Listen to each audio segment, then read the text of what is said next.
जय राम जय जवाहर साथियों। अभी हमारे साथ में भाई मनीष कुमार सोनी जी उपलब्ध हैं, जिन्हें हाल ही में राजनांदगांव जिला किसान मोर्चे का महामंत्री पद का दायित्व दिया गया है।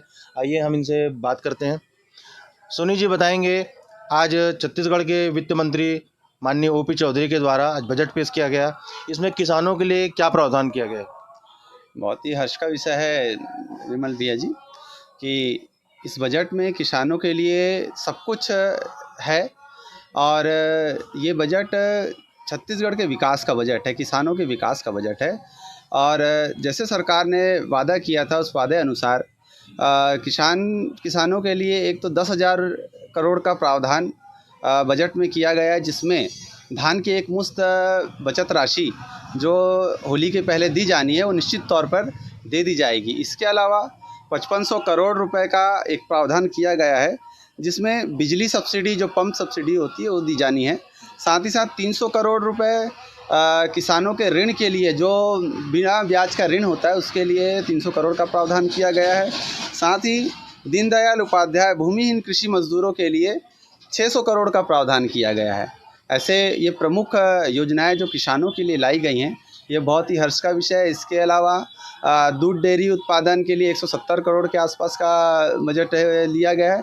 साथ ही एक सबसे बड़ी केंद्र सरकार की महत्वाकांक्षी योजना और जिसका राज्य शासन ने अपने अंश के रूप में 4,000 करोड़ का प्रावधान वीबीजी राम जी के अंतर्गत किया गया। ये किसानों के लिए हर्ष का विषय है, जिसमें 125 दिन का निश्चित कार्य दिया जाना है, गारंटेड रोजगार दिया जाना है, जिसमें 4,000 करोड़ का प्रावधान छत्तीसगढ़ सरकार द्वारा किया गया है। किसानों के लिए तो आपने बताया, इसमें युवाओं के लिए रोजगार के लिए भी कुछ प्रावधान है क्या बजट में?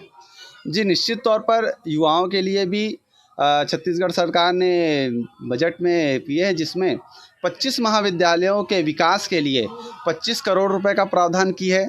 इसके अलावा युवाओं के विकास के लिए 15 करोड़ रुपए का प्रावधान दुर्ग, जसपुर और रायपुर बलौदा बाजार के लिए 5 सरकारी महाविद्यालयों में दिया जाना है। साथ ही साथ युवाओं के विकास और युवाओं के शिक्षा हेतु आईटी और पॉलिटेक्निकल कॉलेज के लिए 50 करोड़ का प्रावधान किया गया है। तो इससे रोजगार में वृद्धि होगी क्या, कि रोजगार के लिए और कुछ प्रावधान? देखिए, शिक्षा एक महत्वपूर्ण चीज़ है। जब तक शिक्षा युवा शिक्षित नहीं होगा तब तक वो जो रोजगार कैसे लेगा।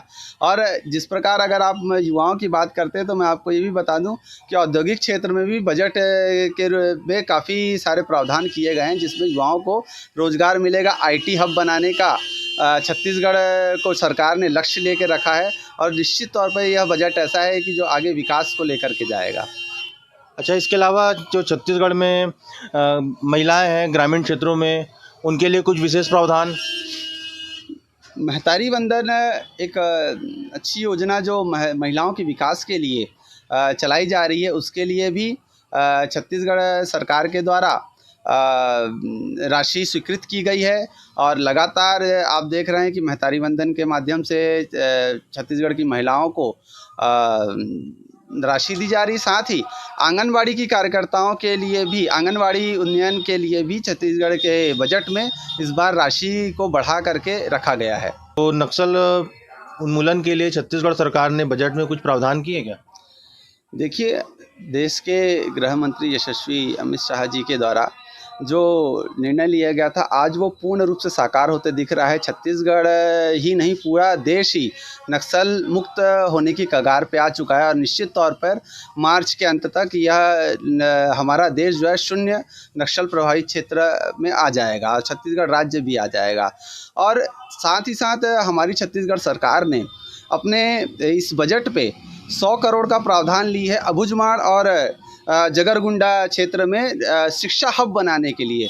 देखिए, शिक्षा इतना ज़रूरी है कि उस क्षेत्र में जैसी शिक्षा का प्रसार प्रसार होगा, खुद ब खुद उस क्षेत्र के लोगों का विकास होना और आगे कार्य प्रगति से चलना और नक्सलाइड मानसिकता का उन्मूलन होना शुरू हो जाएगा। जो बची कुची मानसिकता होगी वो बिल्कुल समाप्त हो जाएगी शिक्षा के क्षेत्र से।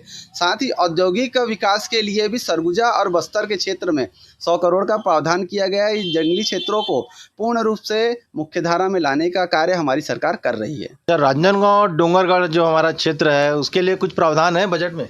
बिल्कुल छत्तीसगढ़ सरकार ने भाजपा सरकार ने और हमारे गृह मंत्री जी के द्वारा प्रत्येक ज़िलों को ध्यान में रखते हुए इस बजट को तैयार किया गया है। राजनांदगांव ज़िले के लिए भी बहुत सारी सौगातें दी गई हैं। अधोसंरचना के लिए कई प्रकार की योजनाएं तैयार की है। सड़क निर्माण और पुल पुलिया निर्माण भी लिए गए हैं। साथ ही हमारे राजनांदगांव ज़िले का हृदय स्थल रानी सागर तालाब के लिए 35 करोड़ रुपए का प्रावधान लिया गया है। साथ ही फिजियोथेरेपी महाविद्यालय कॉलेज खोलने का भी छत्तीसगढ़ सरकार की बजट द्वारा प्रावधान में लिया गया है। मतलब सब मिला के इस बजट को आप पूर्ण रूप से समावेशी मानते हैं कि सबको ध्यान में रखते हुए बनाया गया है? मैं समझता हूँ यह बजट जो है प्रत्येक क्षेत्र में पूर्ण बजट है। हमारे राज्य के मुख्यमंत्री माननीय विष्णुदेव साय जी, हमारे गृह मंत्री जी, हमारे उप मुख्यमंत्री जी विजय शर्मा जी, अरुण साव जी और हमारे वित्त मंत्री ओपी चौधरी जी द्वारा बहुत ही अच्छे से एनालिसिस करके छत्तीसगढ़ की प्रत्येक ज़रूरतों को ध्यान में रखते हुए, हर वर्ग की ज़रूरत को ध्यान में रखते हुए यह बजट को लाया गया है। तो हमसे बात करने के लिए धन्यवाद सोनी जी, और आपको नए दायित्व के लिए शुभकामनाएं। बहुत बहुत धन्यवाद मेहुल भैया, आपके इसके लिए स्वागत अभिनंदन के लिए।